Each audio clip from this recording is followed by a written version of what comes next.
The maid of the mansion of the Quadruplets receives a marriage proposal from one of them, but she must find out who is the man behind the proposal. The handmade paper letter trembled in Sofia Martinez's hands as she reread the words for the 10th time that morning. Sitting at the small table in her service area at the stately Crawford mansion in Greenwich, Connecticut, she still couldn't believe what she was reading. Dear Sophia, after 2 years of observing your grace, intelligence, and strength of character, I can no longer keep my feelings in check. Please accept my proposal of marriage. If your answer is yes, meet me in the Rose Garden at midnight tonight. The signature was simply C, as the 4 Crawford brothers always signed, a tradition that began in childhood and has persisted to this day, at the age of 32. Sophia folded the letter carefully and kept it in her apron pocket. At 28, she had built up a stable life as the mansion's housekeeper, but she had never imagined that one of the famous Crawford quadruplets would take such an interest in her. Mason, the eldest by 4 minutes, was the CEO of Crawford Industries. Always impeccable in his Italian suits, he ran the family empire with surgical precision. Noah, the second, was a renowned heart surgeon at New York Presbyterian Hospital. Lucas, the third, ran the family's charitable foundation with impressive dedication, and Alexander, the youngest, was the company's creative director, always traveling the world in search of inspiration for new projects. 4 identical men. An anonymous proposal, a mystery that made her heart race. Sophia, Lucas' voice startled her. Have you seen my blue folder? I have an important meeting at the foundation in an hour. It's in the main office, Mr. Crawford. I saw it when I was organizing the mail this morning, she replied, trying to keep her voice steady as she watched his green eyes, identical to those of the other 3 brothers. What would we do without you? Lucas smiled, that smile that all the Crawfords shared before heading for the office. Sophia began preparing lunch, her mind wandering between memories of the last 2 years. Mason always praised her efficiency in running the house. Noah often stopped to chat about literature when he was at home. Lucas shared touching stories about the foundation's projects. And Alexander, well, he was more reserved, but their rare conversations were always deep and meaningful. The sound of familiar footsteps made her look up. Alexander entered the kitchen, his reading glasses hanging from the neck of his casual t-shirt, a contrast to the more formal style of the other brothers. Good morning, Sophia, he said softly. I hope breakfast pleased everyone. As always, she replied, noticing how he seemed to avoid her gaze. Was he... But before she could analyze her reaction further, Mason burst into the kitchen, talking on the phone about numbers and projections, while Noah came in through the back door, still in his morning jogging clothes. 4 identical men. 4 distinct personalities. One of them wanted to marry her. The afternoon passed like a blur of normal mansion activities, but nothing seemed normal to Sophia. Every interaction with the brothers took on new meaning. Every look could be a clue. Every word could hide a second meaning. When the clock struck 11:30 p.m., Sophia was already in her room, getting ready for the meeting. She had chosen a simple but elegant navy blue dress, which she had bought for last Christmas but had never worn. Her hands were shaking as she applied a light coat of lipstick. The rose garden was the pride of the mansion, a labyrinth of colors and scents that Mason had built in honor of his deceased mother. At night, illuminated only by small, strategically placed lights, it had an almost magical air. Sophia arrived a few minutes before midnight, her heart beating so hard that it seemed to want to escape from her chest. The white roses glowed in the moonlight, creating mysterious shadows on the winding paths. The sound of footsteps on the garden stones made her hold her breath. A familiar silhouette began to approach, and Sophia felt the world spin around her. It was a Crawford, all right, but which one? The male figure emerged from the shadows of the garden, but stopped a few meters away, partially hidden by the gloom. Sophia recognized the familiar profile, the one she saw multiplied by 4 every day, but the darkness and the dancing shadows of the trees made it impossible to identify which of the Crawford brothers stood before her. You came. The male voice sounded soft, deliberately controlled so as not to reveal his identity. The 4 brothers shared the same timbre, yet another similarity that now served as a perfect mask. What's with all the mystery? Sophia asked, taking a step forward. Why not just tell me who you are? Because I want you to choose me for who I am, not for my name or position in the family, he replied, keeping to the shadows. I want you to discover who I am through your heart. The night wind stirred the roses, bringing their perfume to them. Sophia crossed her arms, trying to organize her thoughts. How do you expect me to do that? Over the next few weeks, pay attention. Look beyond appearances. I'll leave clues, special moments that only make sense to both of us. When you're ready to give your answer, you'll know exactly who I am. Sophia felt a shiver run down her spine. What if I choose wrong? Then I'll know that our moments didn't mean as much as I thought.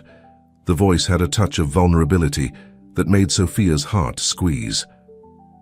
The next morning, the routine of the mansion continued as if nothing had happened.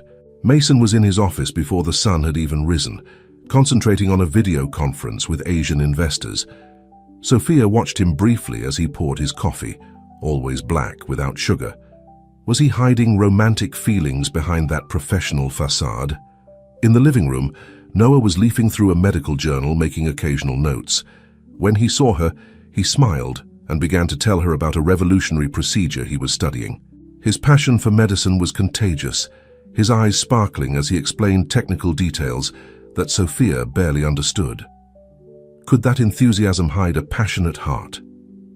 Lucas rushed past the house, late for a meeting at the foundation. Sophia, you're an angel. You organized all the reports exactly as I needed them. His warm smile and sincere gratitude always made her feel special. Was this attention to detail a sign of something deeper? Alexander was on the terrace, drawing on his tablet, completely absorbed in his work. When Sophia arrived with her morning tea, he looked up, and for a moment they were silent, just looking at each other. Was there something different in her gaze today, or was it just her imagination? The week passed in a whirlwind of small moments that may or may not have been clues. A cup of his favorite tea mysteriously appeared on his desk. Someone had left a book of poetry that she had casually mentioned months ago. Little notes appeared in the most unexpected places, all signed with the enigmatic C. On Friday, during the brothers' weekly formal dinner, Sophia watched discreetly as the meal was served. Mason was discussing numbers with Noah, who occasionally cast glances in his direction. Lucas told a story about a new foundation project, gesturing animatedly. Alexander remained quiet, only occasionally contributing insightful observations. It was then that something unusual happened. The four brothers began to discuss a family trip they had taken as teenagers. I remember it perfectly, said Mason. It was in Aspen in the winter of 2008. No, Mason, you're confusing it, Noah interrupted. It was in Vail, I'm absolutely sure. You're both wrong, Lucas entered the discussion. It was in Park City, I'd never forget it because that's where I learned to ski. Alexander remained silent, a small smile playing on his lips as he watched the brothers debate. His eyes met Sophia's for a brief moment, and she realized something. For the first time since she had started working there, she was seeing the Crawford brothers really different from each other. It wasn't their clothes, their identical hairstyles, or even their voices that distinguished them at that moment. It was the way each of them remembered the same event in a completely different way, revealing unique personalities behind the identical faces. While collecting the plates, Sophia found another folded note under her plate. Sometimes the greatest truths are revealed in the smallest differences, say. That night, lying in her bed, Sophia realized that she was beginning to understand the game. It wasn't just about finding out which of the brothers had made the proposal. It was about learning to see beyond appearances, about understanding that four identical faces could hide four completely different souls. And somewhere, among these subtle differences, was hidden the heart that was looking for his. A week after their encounter in the garden, Sophia found an old piano score in the mansion's library. The yellowed pages of Claire de Lune contained a handwritten note in the margin. Some memories are music for the heart. See. The grand piano in the corner of the library had always been a mystery to her. For 2 years, she had never seen any of her brothers play it, although she knew that they had all taken lessons in childhood, yet another requirement of their refined Crawford upbringing. It was our mother's favorite, A soft voice surprised her. Alexander was standing in the doorway, his hands in the pockets of his casual pants. "She played it for us every night." "Do you still play?" Sophia asked, noticing how his shoulders tensed slightly at the question. "Some secrets should stay secrets, shouldn't they?" He smiled enigmatically before leaving Sophia even more intrigued. Later that day, while organizing the main office, Sophia found Mason reviewing some documents. He looked particularly pensive, his fingers drumming on the desk in a rhythm she recognized, the same as Claire de Lune's opening notes. "Is there a problem, Mr. Crawford?" Mason seemed to awaken from a reverie. "Just memories, Sophia. Sometimes the past visits us at the most unexpected moments." He adjusted his impeccable tie and returned his attention to the papers. At lunchtime, Noah arrived home early from the hospital, something rare in his hectic routine. Sophia found him in the kitchen, preparing a sandwich. "You know, Sophia," he began, as he sliced the bread, "some people say that medicine is like music. Each heartbeat is a note in a larger symphony." His eyes met hers for an intense moment before he looked away. Lucas spent the day away at foundation meetings, but when he returned in the evening, Sophia heard him humming softly as he climbed the stairs. The melody was unmistakable, Claire de Lune. The mystery of the piano and the music began to intertwine with the enigma of the secret suitor. That evening, after serving dinner, Sophia stayed a little longer in the library, observing the silent instrument. The ivory keys seemed to hold secrets that could unravel the mystery that consumed her thoughts. A sudden noise startled her. Noah was at the door, still in his hospital gown. "Sorry, I didn't mean to startle you," he said, coming closer. "Do you like Debussy too?" "Actually, I'm learning to appreciate it," Sophia replied, studying his reaction. "You know, we each had a different way of playing this music," Noah commented, running his fingers lightly over the keys without pressing them. "Mason was always too technical, too concerned with precision. Lucas put so much emotion into it that he sometimes lost the rhythm. Alexander—" He stopped, as if he had said something he shouldn't have. "And you?" Sophia asked, her heart racing. "Me?" Noah smiled, that characteristic Crawford smile. "Let's just say I found my own path in medicine." Before Sophia could ask any more questions, Lucas appeared in the doorway. "Noah, we need your opinion on the Foundation's new pediatric ward project." The two brothers left, leaving Sophia alone with her thoughts. She realized that each brother had somehow revealed a different connection with music throughout the day. Could these be the clues that her mysterious suitor had promised? The next morning, Sophia found 4 white roses on her desk, each with a different musical note attached to the stem. In the center, a card read, "The music of the heart speaks louder than words. C." During breakfast, she watched each brother carefully. Mason was checking emails on his tablet, but his fingers kept drumming that familiar rhythm on the table. Noah read the newspaper in silence, but occasionally raised his eyes in her direction. Lucas was excitedly discussing a new project on the phone, gesturing enthusiastically. And Alexander? Alexander was quiet, drawing something in his notebook, seemingly oblivious to everything around him. Later, when the mansion was silent, Sophia returned to the library.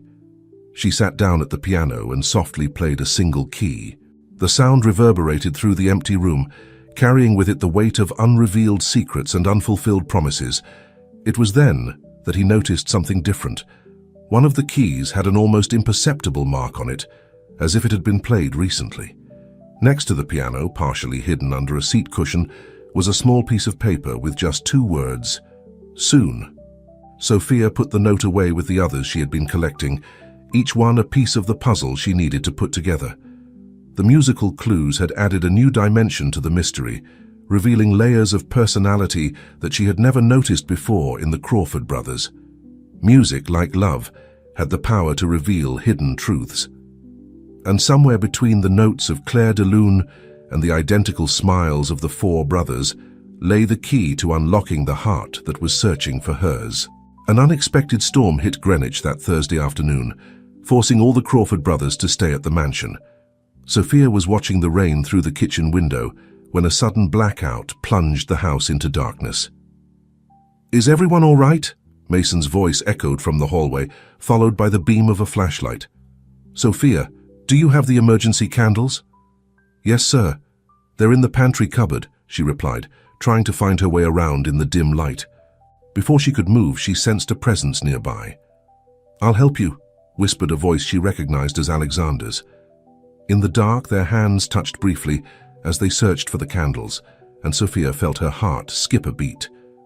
Soon, the living room was lit by dozens of candles, creating an almost magical atmosphere. The four brothers and Sophia gathered there, forced into a rare intimacy by the unusual situation. "This reminds me of that night on Martha's Vineyard," Noah commented, sitting down by the fireplace. "Remember, when we ran out of power during that summer storm?" "How could we forget?" Lucas laughed. "It was the first time we saw Mason lose control of a situation." "I didn't lose control," Mason protested, but there was a smile on his face. "I just improvised in a less organized way than usual." Alexander remained quiet, but Sophia noticed that he was watching her through the reflection in the window. When their gazes met through the glass, he didn't look away. "Sophia," Noah called softly, "since we're all here, why don't you tell us more about yourself? In 2 years, there's still so much we don't know." She hesitated, feeling the weight of the identical gazes on her. "What would you like to know?" "For example," Lucas leaned forward, "how did someone so young and talented choose to work as a governess?" Sophia took a deep breath, the shadows of the candles dancing across her face. "My mother was a governess all her life. She taught me that there is no dishonor in serving, as long as you keep your dignity and your dreams." She paused. "When she died 5 years ago, I was studying literature. I had to abandon my studies to work, but I promised myself that one day I would return." "Literature?" Mason asked, his voice softer than usual. "Who was your favorite author?" "Jane Austen," she replied, a small smile playing on her lips. "Especially Pride and Prejudice." "Ah, the story of Elizabeth Bennet," Noah commented, "a woman who wasn't impressed by social status or appearances, and who learned to see beyond her first impressions," Alexander added quietly, his first comment of the evening. A particularly loud clap of thunder rattled the windows. Sophia noticed that each brother reacted differently. Mason automatically checked his phone. Noah instinctively looked at the window as if assessing the situation. Lucas straightened up in his armchair, and Alexander continued to watch her. "We should tell her about the family tradition on stormy nights," Lucas suddenly suggested. "I don't know if," Mason began, but was interrupted by Noah. "It's a story she deserves to know," Noah insisted, "especially now." Sophia felt her heart race. There was something in his tone of voice that suggested a greater meaning. "Our mother," Alexander began, his calm voice filling the room, "had a ritual on nights like this. She said that storms were moments of truth, when masks fall and hearts reveal themselves. She would gather us together like this by candlelight," Lucas continued, "and each of us had to share a secret, something true about ourselves." "Something I've never said before," Mason added, his gaze lost in the flames of the candles. The silence that followed was thick with anticipation. Sophia realized she was witnessing something rare and precious, the Crawford brothers without their usual armor. "I'll start," Noah said suddenly. "I always wanted to be a musician, not a doctor, but I didn't have the heart to disappoint our father." Lucas was next. "Sometimes, when I'm alone in the Foundation's office, I play the piano in hiding." "I still have the last note our mother wrote," Mason confessed, his voice huskier than usual. "I read it every morning before I go to work." Alexander remained silent for a long moment before speaking. "I see her in our dreams, playing Claire de Lune, smiling as if she knows something we don't." Sophia felt tears well up in her eyes. At that moment, the four identical men had never seemed so different, so unique in their vulnerabilities. "Your turn, Sophia," Lucas said gently. She closed her eyes for a moment, gathering her courage. I'm learning that sometimes the heart recognizes truths that the eyes can't see." A new clap of thunder rumbled, more distant now. In the silence that followed, Sophia could have sworn she heard a soft sigh, but she couldn't identify which of the brothers it came from. When the lights came back on hours later, something had changed. The masks had fallen, albeit briefly, and Sophia felt she was closer to understanding the mystery that surrounded her heart. That night she found a new note in her room. Some truths can only be revealed in the dark, but it is in the light that we make our choices. Chi. The sun had barely risen when Sophia found Mason in the main office, something unusual even by her early morning standards. He was sitting at the piano, not playing, just staring at the keys with a distant expression. "Mr. Crawford," she called softly, "is everything all right?" Mason stood up abruptly, adjusting his tie with an automatic movement. "Sophia, I didn't expect anyone to be up so early." He hesitated, something rare in his always decisive demeanor. Do you believe that people can change?" The question caught her off guard. "I believe we can evolve, sir, become better versions of ourselves." "Better versions," he repeated thoughtfully. "You know, sometimes I wonder if we're not all prisoners of the expectations we create, or that others have created for us." His eyes met hers with unexpected intensity. "How do you do it, Sophia? See beyond appearances?" Before she could answer, the sound of footsteps in the hallway broke the moment. Noah appeared in the doorway, still in his running clothes. "Mason, aren't you supposed to be at the board meeting?" "I was just leaving," Mason replied, his professional mask back in place. As he passed Sophia, he murmured softly, "Thanks for the honesty." The day passed with a series of unexpected events. Over lunch, Lucas asked Sophia to help him organize a charity art exhibition at the mansion, something that had never happened before. "It's next week," he explained, spreading folders on the kitchen table. "Local artists, live music, an elegant cocktail party. All proceeds will go to our new arts education project in public schools." "That sounds wonderful," Sophia commented, noticing how his eyes sparkled as he talked about the project. "Actually," Lucas hesitated, "we'd like you not only to help organize it, but to attend as a guest." Sophia froze. "Me? But—" "No buts," Alexander interrupted, entering the kitchen. "You're part of this house, Sophia. Part of—" He stopped, exchanging a meaningful glance with Lucas. "Part of the Crawford family." That afternoon, while organizing the details of the event with Lucas, Sophia found Noah in the library, apparently looking for something on the shelves. "Are you looking for something specific, Dr. Crawford?" "Ah, Sophia," he smiled, looking almost nervous. "Actually, yes. I remember seeing a book here, a first edition of Jane Austen." Sophia's heart raced. How did he know about her passion for classic literature? "Third shelf on the left," she indicated, "right after Shakespeare's works." Noah carefully retrieved the book, his hands treating the ancient volume with the same delicacy he used in his surgeries. "You know, Sophia, sometimes the greatest mysteries have the simplest solutions. We just need to have the courage to see what's in front of us." In the evening, while preparing dinner, Sophia heard music coming from the library. Soft notes by Claire de Lune floated down the corridor. Her heart raced as she silently approached the door. The library was dark, lit only by the moonlight coming through the tall windows. A figure was sitting at the piano, but in the shadows, it was impossible to identify which of the brothers was playing with such emotion. Sophia remained still, not wanting to interrupt the moment. The music spoke of love, of longing, of secrets kept for too long. As the last note faded into the air, she heard a deep sigh. "You can come in, Sophia." She took a step into the library, but the figure had already risen and was heading for the back door, lingering in the shadows.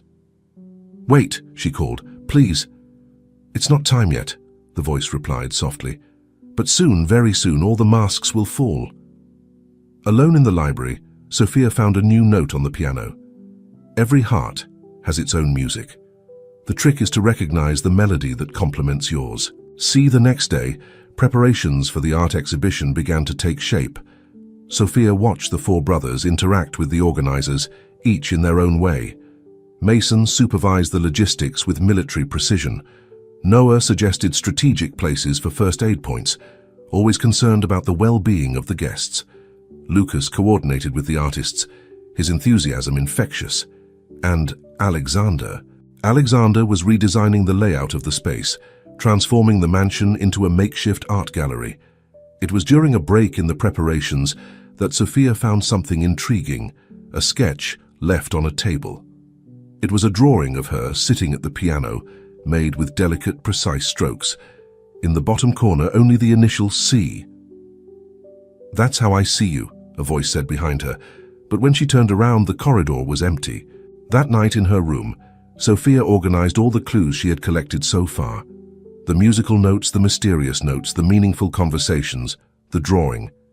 Each of the Crawford brothers had revealed different facets of themselves over the last few weeks, as if they were one by one dropping their masks. But which one was really showing his true self? Which melody echoed in harmony with her own heart? The answer, she felt, was about to reveal itself, and perhaps, as Noah had said, it was simpler than it seemed. Perhaps it had been there all along, just waiting for her to have the courage to see it. The Crawford mansion had been completely transformed. Works of art adorned the walls, sculptures occupied strategic spaces, and a different energy pulsed through the air. It was only 2 hours before the start of the charity exhibition, and Sophia was finishing the last adjustments to her navy blue dress, the same one she had worn on the night of the meeting in the garden. "You look beautiful," a familiar voice commented. Alexander was standing in the doorway of her room, holding something in his hands. "This is for you." It was a small, elegant box. Inside, Sophia found a delicate silver brooch in the shape of a rose. "It's a gift from all of us," he explained, his voice soft, "to thank you for everything you do for the family." But there was something in his eyes, an intensity that made Sophia wonder if the gift had a deeper meaning. The exhibition started promptly at 8 o'clock. The mansion was filled with elegant guests, soft music floated in the air, and local artwork turned every room into a unique gallery.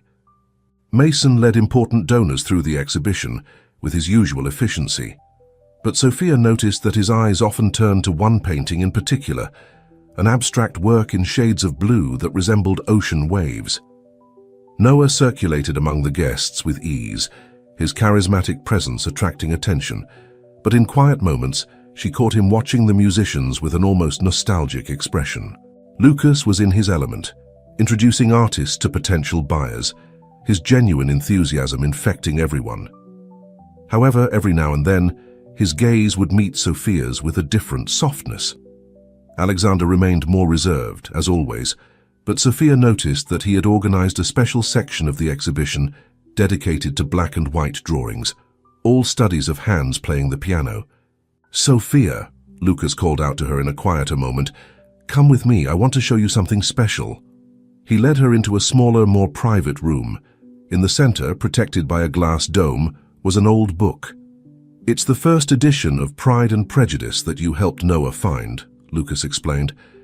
"We bought it at an auction 3 months ago." 3 months? Sophia frowned. "But how—" "Sometimes," Mason interrupted, joining them, "the best surprises take time to plan."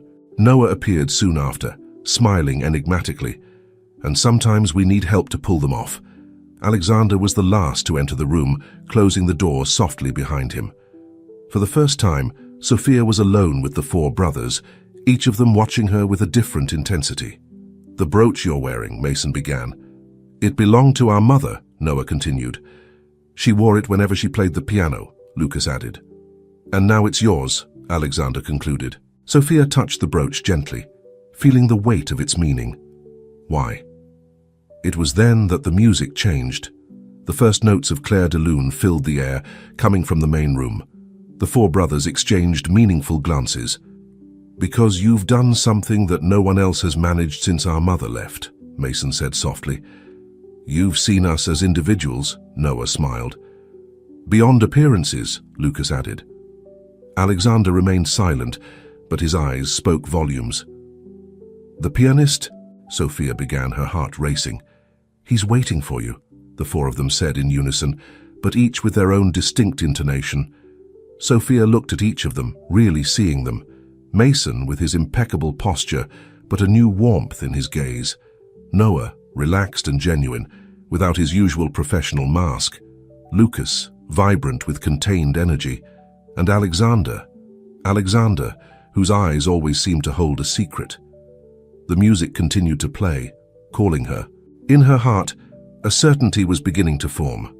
All the clues, all the moments, all the little revelations of the last few months were converging on this moment. "Go," Mason encouraged gently. "It's time," Noah nodded. "The truth awaits," Lucas smiled. Alexander merely opened the door, a silent but eloquent gesture. Sophia walked towards the music, her heart beating to the rhythm of Claire de Lune. Behind her, 4 pairs of identical eyes watched her, but now she knew, really knew, that each of those gazes carried a unique story, and one of those stories was about to intertwine with her own forever. Claire de Lune's notes guided Sophia through the corridors of the Crawford mansion. The guests at the exhibition seemed to have magically disappeared from the main rooms, leaving only the music and the soft glow of the indirect lights. Her heart beat harder and harder as she approached the library. There, where it all began with a mysterious letter, his love story was about to take on a new chapter. He stopped at the door, taking a deep breath. The figure at the piano continued to play, with his back to her. Moonlight streamed in through the tall windows, creating a play of shadows that still concealed the pianist's identity. But Sophia no longer needed to see his face. Her heart already knew. All the clues, all the special moments, all the little revelations of the last few months fitted together like pieces of a jigsaw puzzle.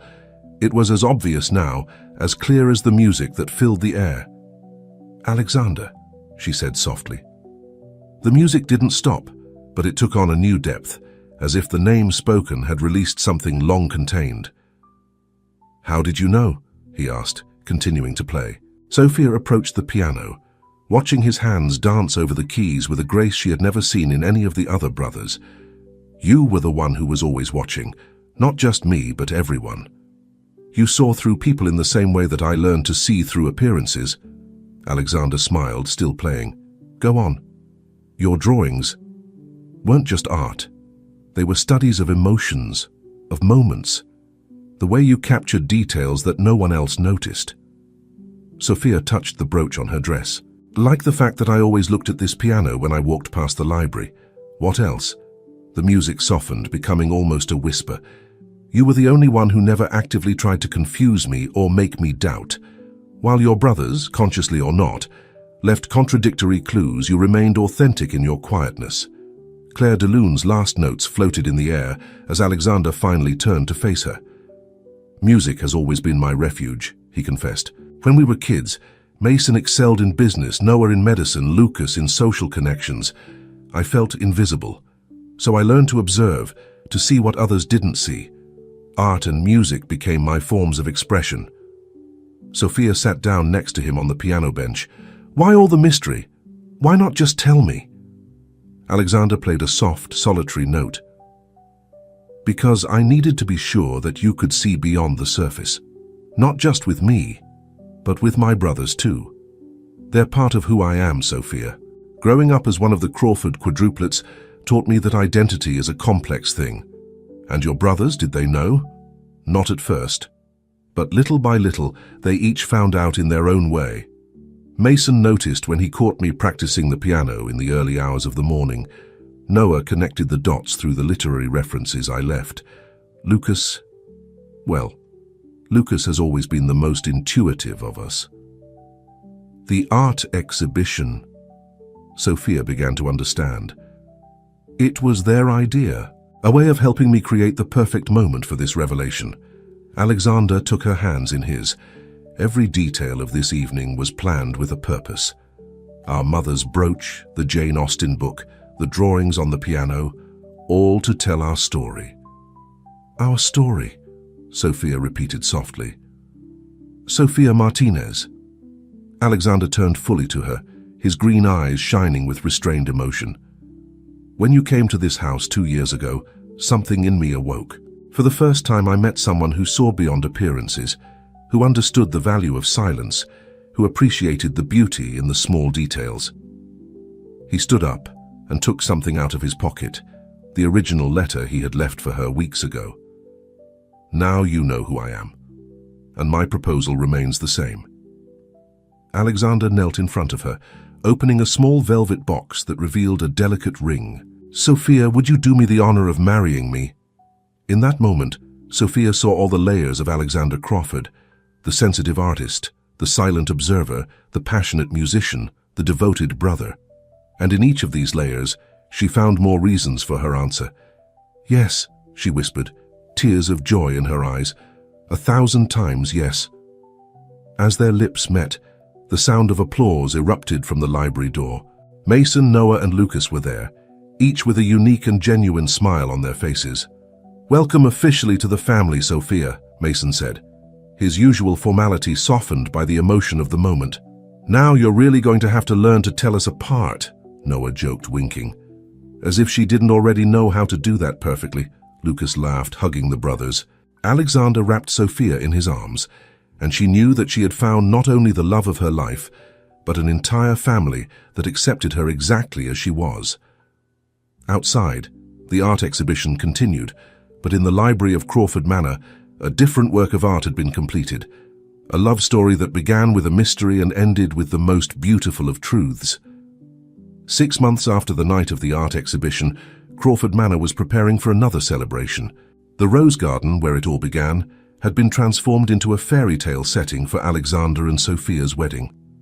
In the Crawford matriarch's former suite, now converted into the bride's sitting room, Sophia was adjusting her wedding dress while watching the final preparations from the window. The silver rose brooch, her first real connection to the Crawford family, sparkled in her bouquet of white roses.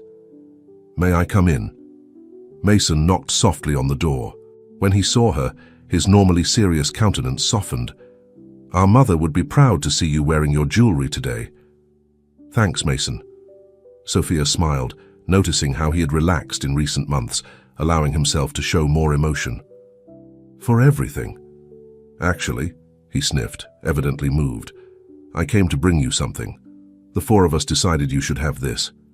He handed over an aged envelope.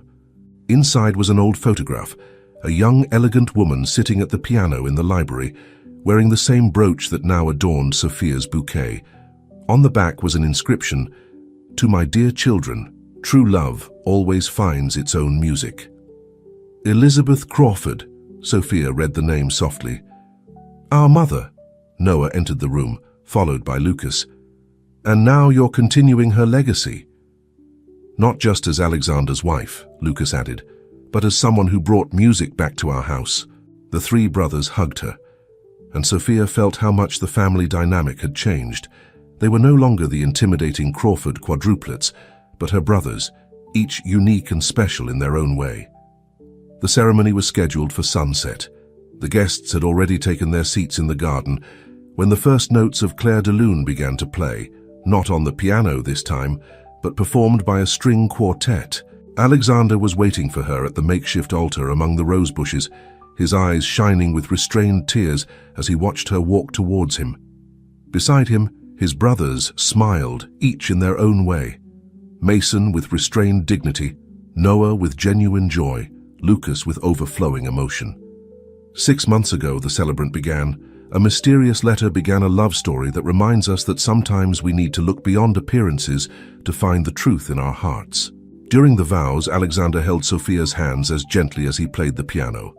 "Sophia Martinez, you taught me that being unique doesn't mean being alone, that our individuality doesn't have to separate us from those we love. I promise to spend every day of our lives showing you all the different ways of loving."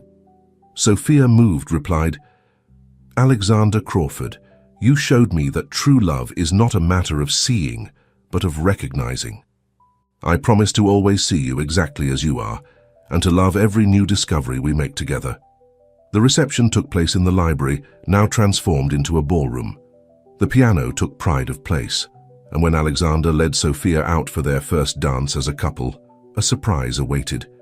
Mason, Noah, and Lucas positioned themselves at the instrument. "A gift from the Crawford brothers," Mason announced. Together they played a unique version of Clair de Lune, each contributing their own interpretation of the song, creating a harmony that was surprisingly beautiful in its complexity. "They rehearsed for months," Alexander whispered to Sophia as they danced, each learning their part in secret. Later, when the party was in full swing, Sophia found a quiet moment in the garden. Alexander met her there, as he had done so many nights before. "Happy?" he asked, hugging her from behind. "More than I thought possible," she replied, turning to face him. "You know, when I came to work here, I thought I was just starting another job. I never imagined I'd find not only love, but a whole family. And we never imagined we'd find someone capable of seeing us so completely," he smiled. "You've transformed this house, Sophia. You've transformed all of us." From the lounge, they could hear the laughter of the guests mixed with music.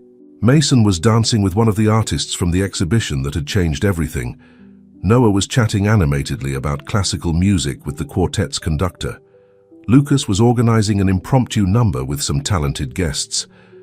"I think your mother would be proud," Sophia said softly, touching the brooch. "Music has returned to Crawford Manor." "And love too," Alexander added, kissing her under the starry sky.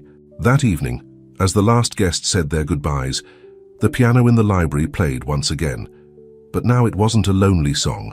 It was a symphony of voices, laughter, and love, echoing through the halls of the mansion that had witnessed their extraordinary romance. The next day, when Sophia and Alexander left for their honeymoon, they would leave behind not just a house, but a renewed home, a place where 4 identical siblings had finally found their unique voices, and where a young governess had discovered that true love begins when you learn to see with your heart. And in the library, above the piano, a new photograph would join the old one. Alexander and Sophia, smiling on their wedding day, flanked by 3 proud brothers. Underneath, a simple inscription: "To the Crawford family, where each heart plays its own music, but together we create the most beautiful of symphonies."